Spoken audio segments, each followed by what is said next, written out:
যে মাশাআল্লাহ এটা ঈমানের স্বাদ। যখন কোরআন শুনি আমাদের ভালো লাগে না, আসমানি কিতাব যখন শুনে তার কাছে ভালো লাগে। সে বলে যে আমি এটা শিখতে চাই। তখন এই পাদ্রী তাকে বলে তুমি তো জাদু শিখতে যাও এই বাদশার দরবেশের বাদশার জাদুকরের কাছে, যদি ওরা জানতে পারে তাহলে তো সমস্যা। তাহলে উপায় কি?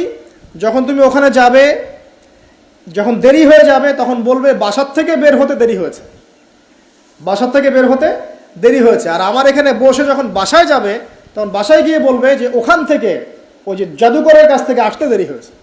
মানে কৌশল অবলম্বন করতে তিনি শিক্ষা দিলেন। এখানে আমাদেরও নসিহত আছে, সবসময় তো আর মানে একই রকম করে চললে হবে না, কৌশলের প্রয়োজন আছে না? সত্য থেকে সরে গিয়ে নয়, কিন্তু কৌশল তো করার দরকার আছে। নবী সাল্লাল্লাহু আলাইহি ওয়াসাল্লাম যে হিজরত করেছেন, মক্কা থেকে মদিনা চলে গিয়েছেন, সবাইকে জানান দিয়েছিলেন এই শোনো আমি হিজরত করছি, জানান দিয়েছেন। রাতের বেলা বের হয়েছেন, কৌশল, রাতের বেলা বের হন নাই। এবং তাকে মারার জন্য চারপাশ থেকে লোক ঘিরে রেখেছিল, এর মধ্য দিয়ে আল্লাহ রাব্বুল আলামিন তাকে বের করে নিয়ে গেছে।